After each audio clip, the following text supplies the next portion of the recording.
Greetings, my friend. We are all interested in the future, for that is where you and I are going to spend the rest of our lives. You are interested in the unknown, the mysterious, the unexplainable. That is why you are here.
Hello and welcome to episode 268 of the AFTN podcast.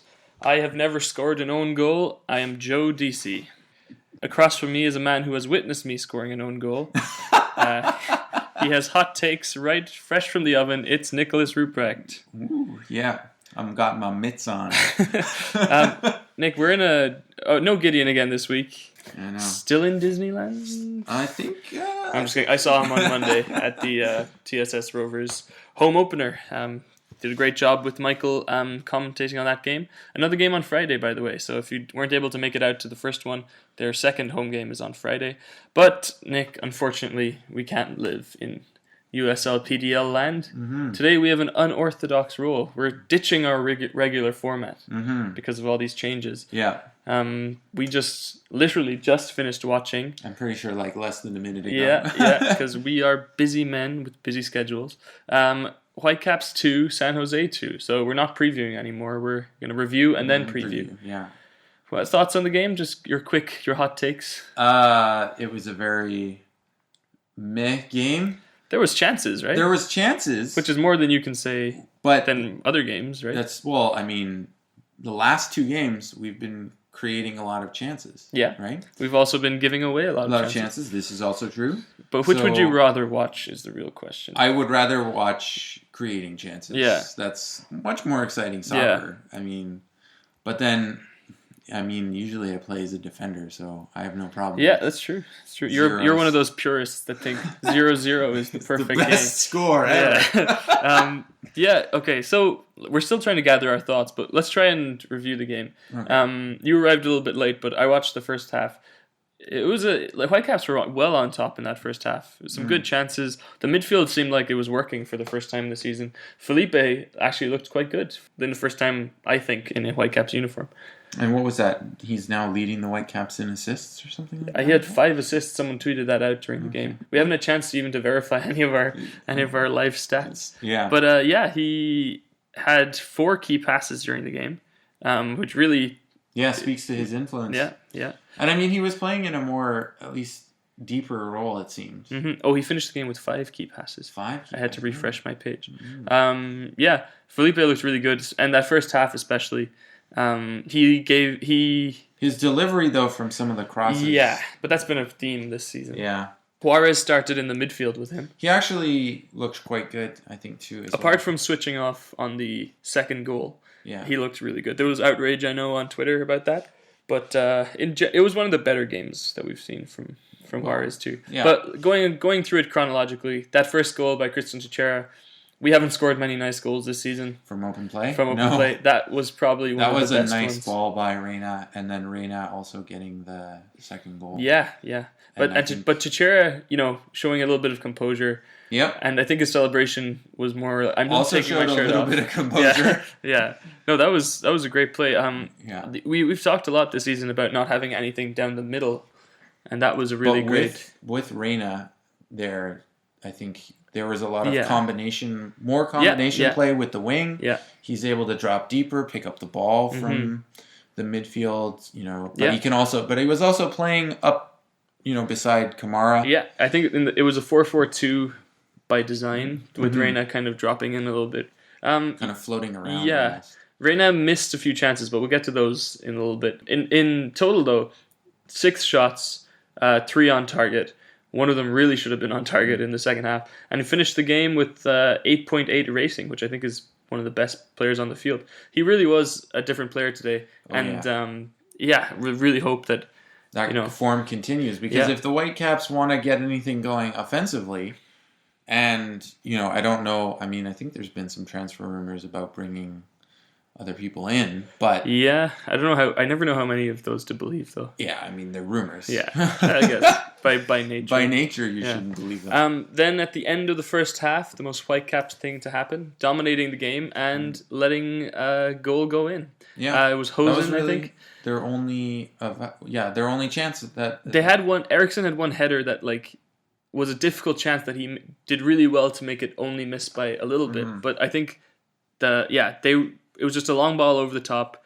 And they couldn't deal with it. Well, the offside trap wasn't really working. It was close. I thought it was actually offside when I saw it first, but the referee made a good call. He had a good run. He controlled his run. I mean, I think it was Waston. Waston played him onside. Yeah, exactly. Dropped back just a little bit enough that he played him onside, and he made a fantastic run. Yeah, and Rowe came out, and Hosen finished over. Oh, that was a pretty nice. Yeah, I never really know. Do you blame the goalkeeper in situations like that when it's 1-on-1? Yeah, coming out. If it's at an angle, I can understand coming out because you're making the finish difficult. But I if he just allowed the touch to happen, and then. If Rowe had allowed Hosen to get a touch in, would he have been in a less advantageous position than if he rushed out? Well, I think my limited experience playing goalkeeper, if you want to put pressure on the attacker, right? Because your defenders are coming to help you out. And if you can force him to make a mental error, that's probably your best bet. But he didn't in this case. And Nick, you're also, for those who don't know, Nick is 6'7", so no one's going to chip you.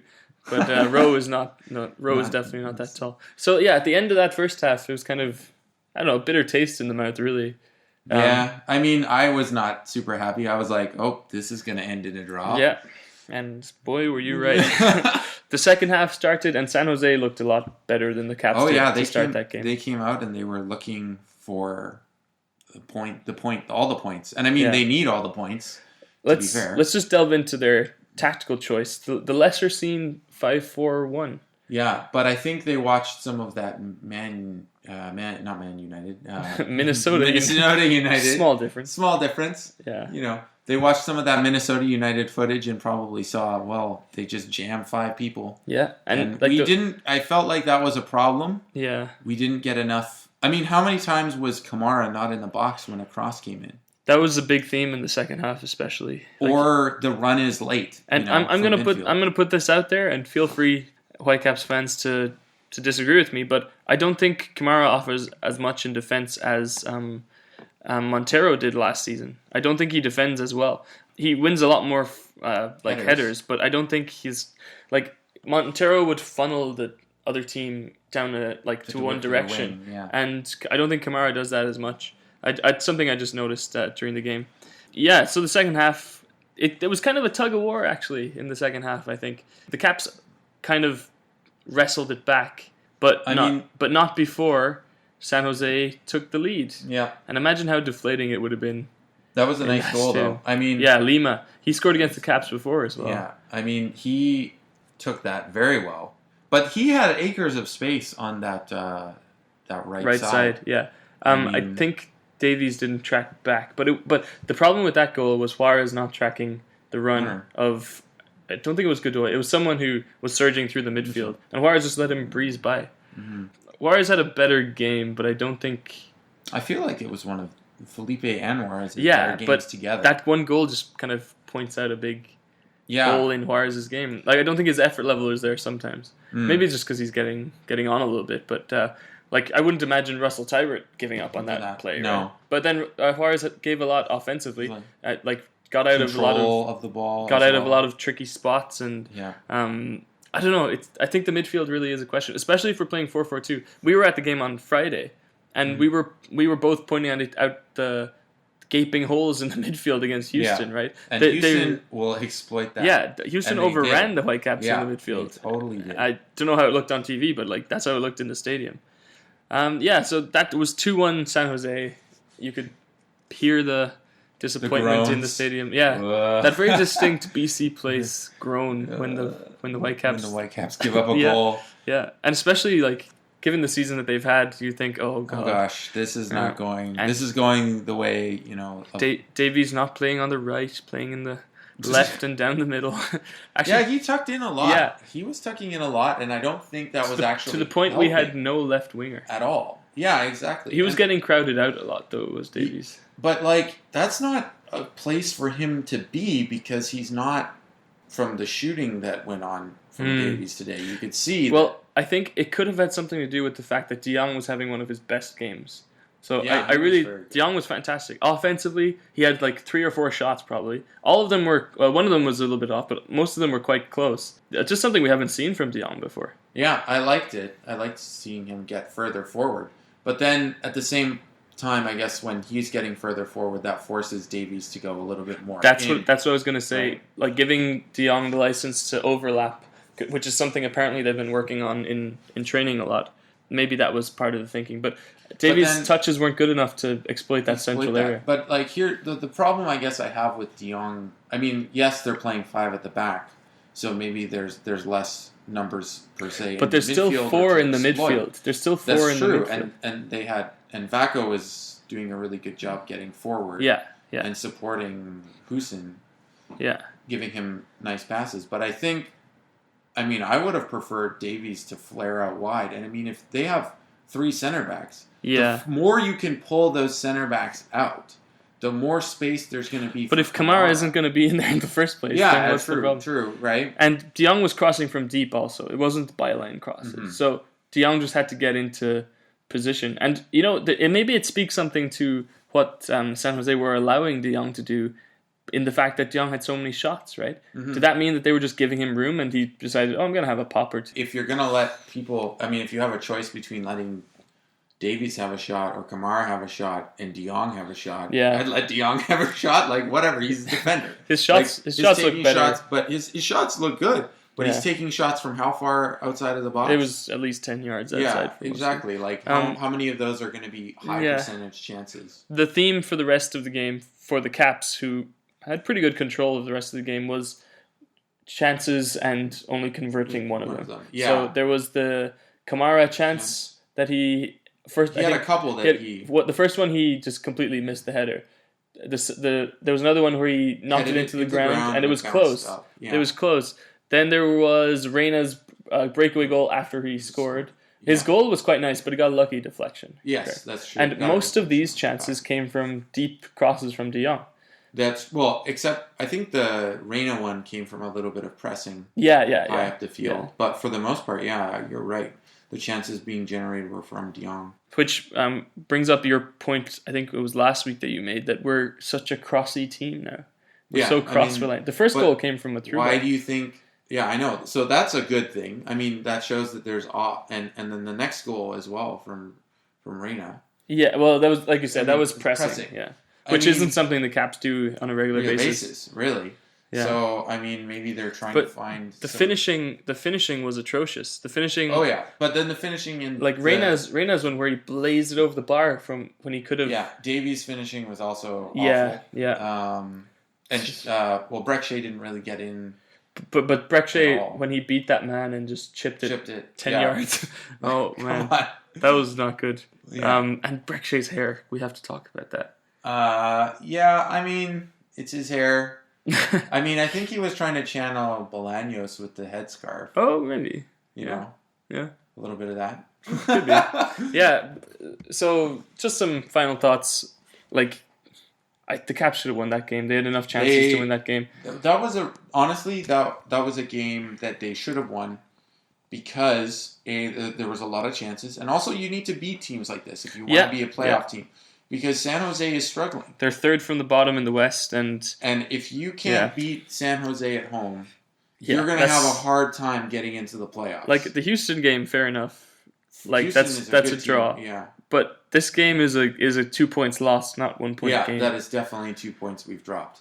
And then that's 2 points for every other team, essentially, as well. Yeah, it's an in-conference game. You can't... it's really They're important. worth a lot more, especially when you're looking for a playoff spot in this conference. That moves the Caps up to 4th, but they have 3 games in hand on the team in 5th, who are the Timbers. They have either 1 or 2 or 3 games in hand. Mm-hmm. The other teams have 1 or 2 or 3 games in hand to the Whitecaps, because the Caps have played so many games. You can't help but feel that the Caps are just going to slowly slip down the rankings, because the other teams are going to make up that ground, right? Yeah, I have a feeling. Well, especially if other teams if the better teams in the conference can beat the teams like the struggling teams right now, like San Jose and Seattle, then obviously, of course, these are drop points for us. We're not going to be able to get anywhere, and then we're going to be fighting an uphill battle, because who's left to get the points off of? Well, the better teams. Yeah. You're just making it much harder on yourself. I think this run of form is going to come back to bite us in a big way. Yeah, we had one question, because we sent a very late call for questions. It has to do with all the Whitecaps misses in that game we just watched. Under the rules of Gaelic football, how many points do the Caps score with all those shots over the bar? For those who don't know, in Gaelic football, it's a soccer goal, but with like rugby posts coming up. Mm-hmm. And if you score a goal, it's worth 3 points, and a point is when you hit it over the bar. Mm-hmm. So you can score like American football, but it's a 1 to 3 conversion. And I actually calculated that the Caps would have had 1 1/3 goals if we played by Gaelic football rules. Thank you JYRK1KI21 for that question. Mm-hmm. One of my favorite questions, I think, so far. You love your Gaelic football. It's great. It's like rugby and soccer all in one. And the season's starting. Come on, Cork. Anyway, so, last thing we'll do for that game we just watched against San Jose, man of the match, Nick.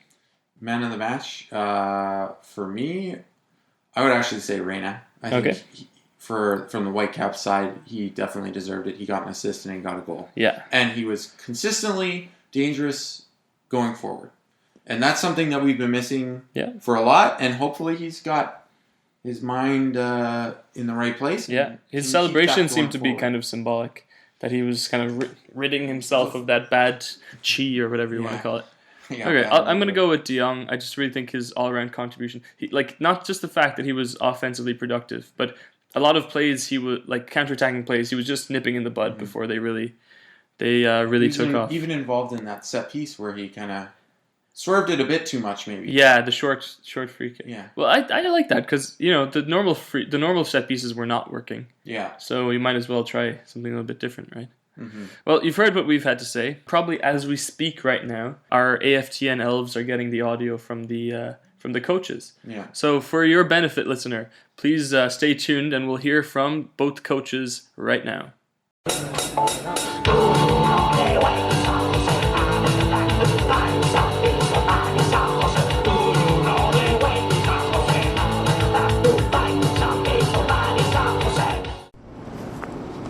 So, Coach, you've had a tough start to the season, but that's 4 points now in 2 road games. What do you put this turnaround down to? Is this what this team's been capable of the whole time? It's just taking a while to show it? Well, in general, I think there's a fine line between winning and losing. And, of course, we came out really poor this season for sure. Really important victory in Minnesota last weekend, and of course a really important point today. So no, I think we deserve better, but we have to still improve. But I think we're on the right track. Are you confident this can now kickstart your season? Of course. Now we 4 points of 6. So that's good. So let's win DC now. So with the decision to put Wando on the bench again, was that largely based on what happened in the last game, where he came off the bench and what? No, for me, it's always hard to put the captain on the bench, but the most important thing is to organize the team in the best way. And for the moment now, we're 2 games in a row. Then we used to Bondo like a sub. But it's a new game on Saturday. So what about the fact that you overcame the deficit and then you had the lead? So how do you feel about the fact that you overcame that deficit, but then you allowed them to come back? No, I think we must be humble at this point, and it's an okay result 2-2 over here. How have you found the adjustment to MLS? You've had a couple of months now in the league. What's the biggest differences you've found from Europe? Every game is so even. Open games. The last 10 minutes in every game is it's like a battle, right? So that's so it's really open until the very last second. That's the biggest thing. Deja vu, I think, wasn't it? There was lots of good stuff. There was too many individual errors which led to goals, lack of concentration when we were in control of a game, like Friday nights. And when you do that and you get punished, it stings and it hurts. I think that was a case of that again tonight. But we continued to create chances, we just didn't take them. Is that, I guess we're kind of sounding like a broken record. Is that a concern, though? This game, another game when you have control and you come away with 2 points. Listen, a point. I'm glad you said it, because I sound like a broken record. Does it concern me? Yes. Am I worried? No, because we just got to continue to do that, and hopefully we'll get a little bit of luck along the way. You talk about Kai today. He had 2 or 3 good headers, which 9 times out of 10 he scores, and he didn't. He already could have got 3 goals. There's lots of good stuff, but obviously we conceded 2 bad goals, which is more worrying for me. You talked about Jordi Reyna there. Is that like something that is really going to help you guys down the road, seeing him improve and play the way he played last year? Well, seeing the way he played today will help us, because I thought he was terrific in his performance. I thought he looked lively, he looked sharp, and he was in attacking areas which getting shots off or creating chances. So lots of positive stuff from Jord. Could have got 3 goals on another day, as I said, but that's what we need. We need Jordi to come up big for us at certain moments. I think just before he come off, he had a key chance where one-on-one with the keeper, and the keeper pulled off a good save. Carl, you got another game on Saturday. How much squad rotation do you see going in with these games coming fast and furious? Well, there'll be a little bit, because a few boys banged up, some dealing with cramp towards the end of the game, and they put a tremendous amount of work in today. A couple of boys have played 2 games in 4 or 5 days, so I'll give 1 or 2 of them a break. I've got freshness in the squad. Some of the young legs want to play. They will get the opportunity to play, but there'll be some changes. I won't tinker with 8 or 9 changes, but there'll be a couple. How difficult is that turnaround? Like flight, you're going to play in Dallas, and it could be 37 degrees. How much of a challenge is this? It's challenging, but you've got to deal with it, you've got to accept it, and you've got to embrace it, and we will. That's why I'll put some freshness in the team. We know it's going to be difficult. It always is going down to Dallas. They're a good team. So are we. We need to take our chances when they come along, and we need to switch on at the back as well, because I'm a big advocate of you defend from the front and you attack from the back, and at the moment we're getting caught a little bit with some details in certain areas. Are you at least, again, satisfied that for the second game, although it wasn't as dramatic as last Friday, you still came back from a goal down and managed to get out of here with a point? Yes, because it's a good trait to have, character in your team. We certainly got that. What we need to try and instill in the team is a little bit of the quality, and that comes from training hard every day and training properly on certain areas which you're not quite comfortable at. And at the moment, we need to go back to the drawing board on our finishing, because we're not hitting the target enough. Sometimes goalkeepers have worldy evenings. And I think today 5 or 6 key chances where we didn't hit the target. If we hit the target half of them, I think we're sitting here with 3 points, but we didn't. So that's the worrying thing, but it's also a positive as well, because we are creating, but we just need to start hitting the target. He's the gaffer, you can try it on with him. He's the gaffer, even when he's on a limb. He's the gaffer, when his back's against the wall, has the answer to it all. He's the gaffer. Hi, I'm Carl Robinson. You're listening to the AFTN podcast. Welcome back to episode 268 of the AFTN podcast. Nick and I have just shed tears over the 2-2 draw against San Jose. Yeah. I feel Vancouver becoming Draw City. Yeah, Draw City, BC. Okay, now we're back to our regular featured programming. We're going to make it an expedited version as well. Dallas. They have bounced back this year. They have. I'm scared of this game. I'm not going to lie, Nick. Yeah. It's away in the heat. In Texas this Saturday afternoon. Why is MLS scheduling? It's supposed to be games? It's supposed to be 37 degrees at kickoff. That's not a joke. Gosh. That's an actual thing. Oh my god. Yeah. That's going to be difficult. So we just had a midweek game, Nick. Mm-hmm. Do we go with the same team again? Like, it's not a good idea, I think. Especially considering the weather. Yeah, if it's going to be 37 degrees. Yeah, I mean, I could see there being a fair bit of squad rotation. I think maybe some of the players might play again. At least maybe for 60 minutes or something. Yeah. Part of a game plan. Well, the heat will play like a big factor. Yeah, I think there's some players that deserve a chance too, right?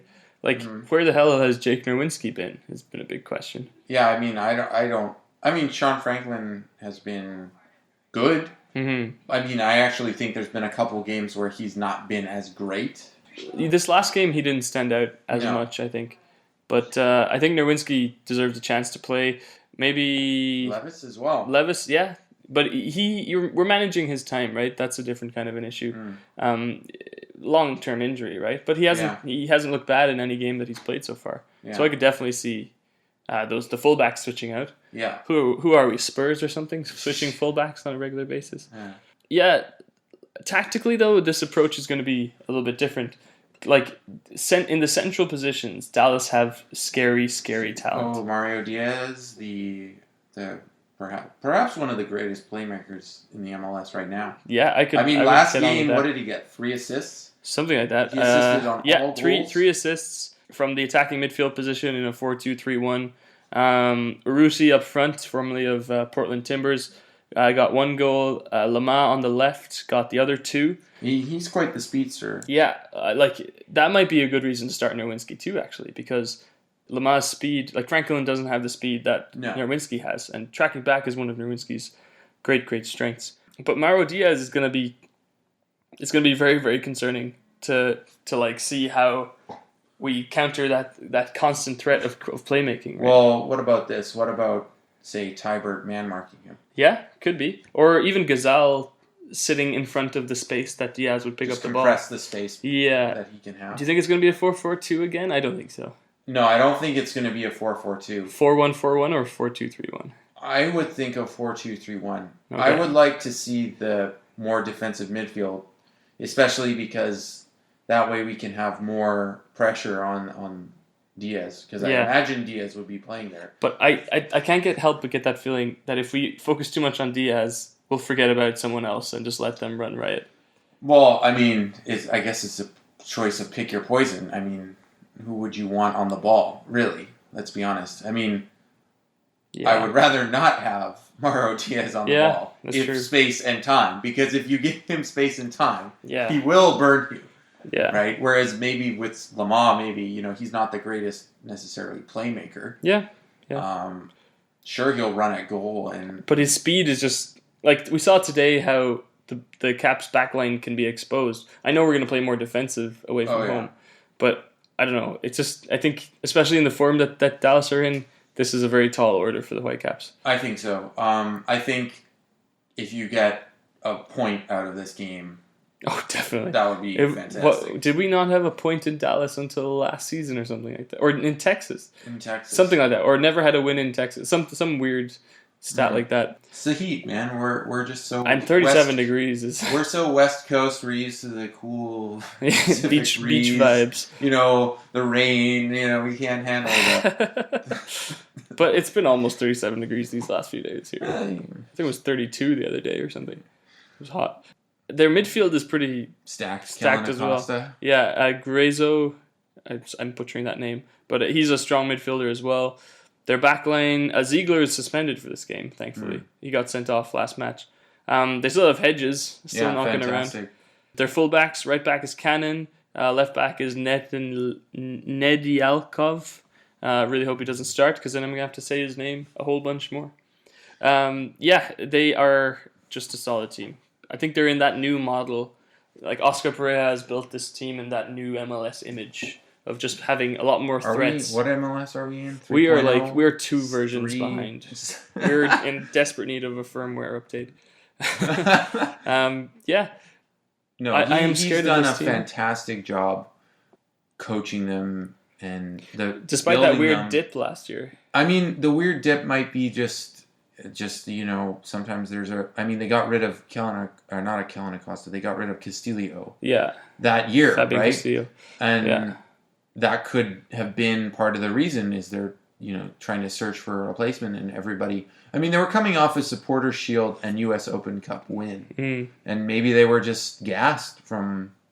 Could be, yeah. All the games, and maybe they just got a little too comfortable in their positions because they've, pretty much they did a double. Yeah, and historically a very tough team for the Caps to play as well.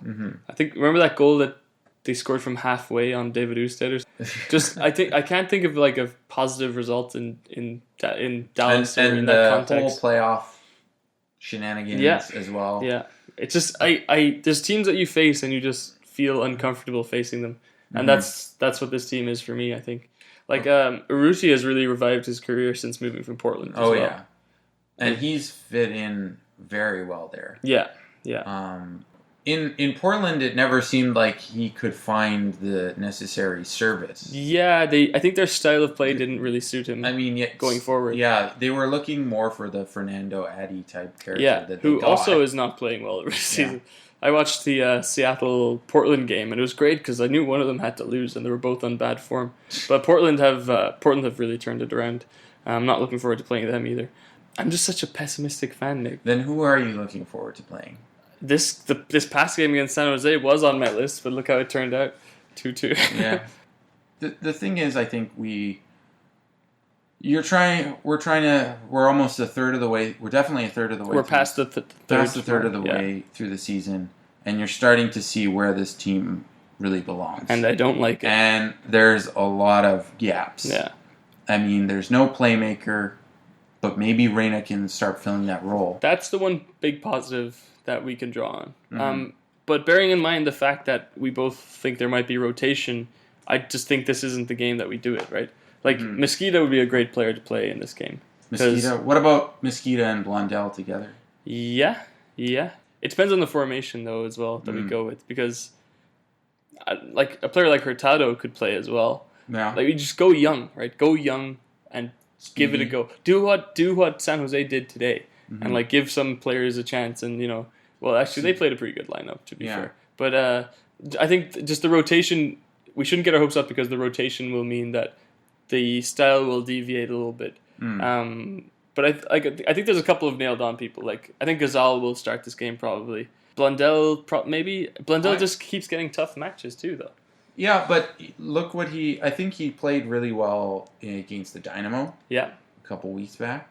Wait, the one last week or the week? The one last week. Okay. I mean, I think he played. He lost the ball quite a bit, but he defended well. He defended well, and I think that might be something that you want. And if you're going to play, I mean, it also gives and he played very well. I thought he played very well with Kamara. Like, he was getting Gazal? Not Gazal. I thought Blundell played very well with Kamara. But you don't want to go to Dallas on a day that's 37 degrees and play a 4-4-2. The midfield gets run ragged in BC, let alone in Texas. I think it's 4-1-4-1 is going to be the way to go. I think I could see the 4-1-4-1 and then just sitting really deep, but I would also be okay with a 4-2-3-1 either way. As a game plan, what would you go for? I would definitely just sit back, try to use any space on the wings. Set piece emphasis. And try to do basically go back to what the Caps were, this is how you can win. Choke. I think we really need to choke the midfield. I think if you can choke the service to Mario Diaz, you'll have a much higher chance of getting out of there alive. But, okay. Now, this is something we can get into. to choke the midfield, Robbo has shown that he uses 3 people to do it. Okay, so if we think back to like the Pedro Morales days, right? It wasn't like Pedro Morales would sit in one of those more attacking roles, and if he did close down, it was just to sandwich a player in possession, right, and drive them into like Matthias Laba or Russell Tybert or who else do we have back then in midfield? Kofi, like do that kind of thing, or and then the wingers would kind of I'm doing hand gestures on a podcast, or would tuck in and kind of compress that space, right? The team has moved on so much from that. I don't think in a positive way either. I don't think we have the capability to do a midfield trap. We saw a fullback trap against Houston, where when the fullback got the ball, the forward would push them outside and the winger would push in. And in a smaller extent in the later stages of the game against San Jose as well. But there'll be very little pressing in this game against Dallas. Because of the weather, because of the rotation. I think the player roles are going to be less defined, and it's just going to be kind of throw some paint at the wall and see what sticks. Yeah, I mean, I would prefer maybe, but then if there is squad rotation, maybe they've been able to use this extra time to prepare something. Yeah, for and that these game. players will have points to prove. Yeah, exactly. I mean, like, I feel like, especially if you play Tybert, I mean, I feel like he played great at the beginning of the season. You think it's like I've been unjustly dropped kind of situation? I feel a little bit that he's been unjustly dropped. Yeah, I think we're trying to accommodate Juarez too much. I've had this opinion for a while. Like, play the players on form. Tybert's on form. I would play on form. It was on form. Yeah, you never know. That's the thing. For right? so long, yeah. like, does form even matter now? Do we play Breck Shea in his hometown or his home county? He only came on. He didn't really. If he cuts his hair, I'd be all for him starting. Get rid of your sideburns. Yeah, it would be like Shea and Levis on the left side. Shea and Levis on the left side. Yeah, I could see that. Yeah, there's some good work there. If Shea tracks back, Ibini maybe. Yeah, I could see him getting a start. Yeah, like we're just talking as if it's going to be full on rotation. Yeah, I would prefer to see Blondell up top. Yeah, that would be nice. But Hurtado to feature at some point for sure. Yeah, I think maybe he comes on as a sub. Yeah. Okay. All right, let's we'll finish up because this is a speedy episode. We'll move all the predictions from last time. We'll move them to next week because this week has been a bit weird. Yeah. Let's try and agree on a lineup. Okay. Rowe probably still in goal because Marinovic is still recovering from his injury. Yes. I will also like to point out, I think his distribution has actually been quite good. Yeah? I think his long It's not Marinovic's strong point either, but his shot stopping is definitely not as good as Marinovic, I think. That's true. A good pickup, I think. Yeah. I would have liked maybe Melvin could start this game, who knows? Yeah, that would be a big PR win for the Whitecaps. In a sense, to him as well. I think Nerwinski, Mond, Aha, Levis. Yeah, I would be okay with that. Or we don't have Henry anymore. And Fittis is on loan. Yeah. Or Franklin, keep playing. He's getting kind of old. Well, but Nerwinski deserves a chance. I think A, Nerwinski deserves a chance, and B, he played this game. Yeah. So I don't see your fullbacks as people. I don't think that he has. Did you say I don't see those fullbacks as people? I don't see fullbacks as people. That's a human rights violation. Fullbacks are not really people. They're kind of just machines who run up and down, and we ask them to overlap repeatedly. I think it would be a good game for Mon to have a go. And Waston or Aha, I don't mind. But you do have to manage Waston's minutes ahead of the World Cup. Yeah, I think as well, like, you got to give Mond a chance. Yeah. It would have been nice if we had a little bit more center back depth, I think. Well, Henry's on loan to Ottawa right now. I think that he's coming back soon just to fill in for Waston when he goes to the World Cup. Well, we're going to need it. Yeah, we will. And Costa Rica are getting out of the group stage, so it's going to be a long time. Yeah. Ghazal, Tybert in the midfield seems like a good idea. Just a full switch. See that. Yeah. Yeah. Ibini, Mosqueda, and Shea. Yeah, I think that's a good front. I mean, I'm not just too full sure rotation. About Mosqueda. I've never been super thrilled with him in the central attacking midfield role. Yeah, what about when he was a second striker? He's good as a second striker, and he's quite good as being like more of an advanced destroyer, I feel, than anything. Yeah, if we're doing a high press, he's like the perfect player, but we just never. We're probably not going to do. We never do a high press. Like a few weeks ago we did once, but it's not going to be a regular theme in Robbo's tactics. Yeah. By the way, I met Robbo at the TSS Rovers game. No. Very nice man. First name basis now? I called him Carl as I said goodbye. Yeah.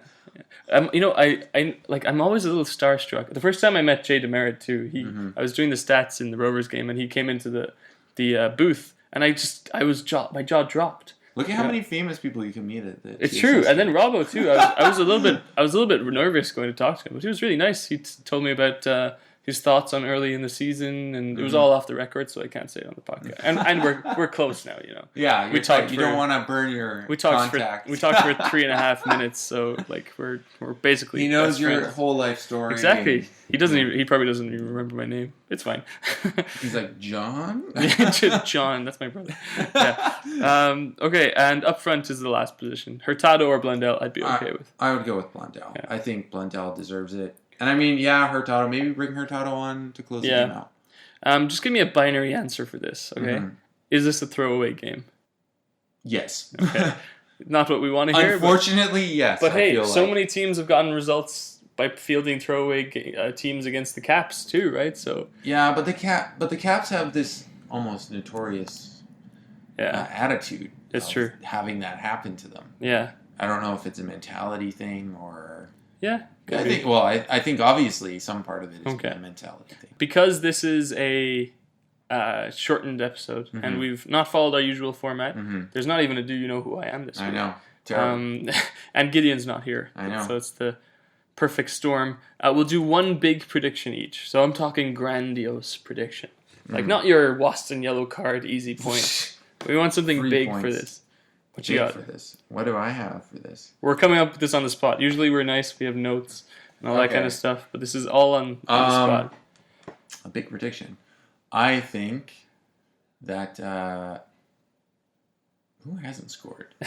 A lot of players haven't scored on this too. I'm trying to think. I'm coming up with one too. I think Mauro Diaz will get a hat trick. Ooh. Yeah. That's a pretty big one. You know it could happen. It could happen though. Yeah. That one is something that could definitely happen. I'm gonna go with Tybert gets a goal. Oh, last goal was against LA when he got a double. I think he hasn't scored in a long time. Yeah. That's all I know. That was back when he used to be a winger. Yeah. That was I can weird. say, you know what? That's a very long shot statistic. But Could be.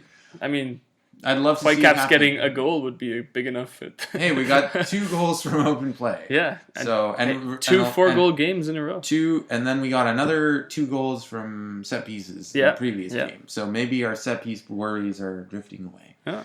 Well, that's our very quick preview. Our first ever review preview. We're not used to this. It's not our usual game. It's like playing Shea Salinas at fullback or who was it? Andrew Wenger at right back. Right. Yeah. We're out of position. We're out of position. Yeah. Out of position here. I think we did an okay job. I think we did it. Hopefully, we'll find out. We'll find out from the Twitter sphere. Hopefully, Gideon can come back and restore some order. Restore some justice. Yeah, yeah, some balance in the force. Thank you for listening. Please get in touch if you have any comments, any questions, any feedback. We're always glad to hear your questions. We try and send out the request for questions in a timely manner, but for obvious reasons today we were not able to do that. It's going to be a tough game. Try and think of the positives like we do. Rotation. Younger people probably getting some chances. Yeah, some sunbathing possibilities for. I got a tan over the weekend. Me too, actually. Our bachelor party last week at the Whitecaps game was a success. Mission. Yeah. No, it was really fun, and the Whitecaps staff are really accommodating for us. They got things printed and put on our seats, and our friend had a great time, which was the most important thing. Mm-hmm. I don't think he remembers much of the rest of the weekend, but that was fun. Thank you for listening to episode 268 of the AFTN podcast. I'm Joe DC. You can find me at Cheesy Deezy. Nick, you can find him at Space Age Robot 56. Yeah. Cool. Can't believe I remember that. Yeah. We are very receptive to comments, and we only like positive feedback. What? Really? I live in a confirmation bias. Thank you very much for listening, and enjoy the game. When you're listening on some far-flung corner of the globe to the World Service of a Saturday afternoon, crackly reception, interference, cosy, marvellous.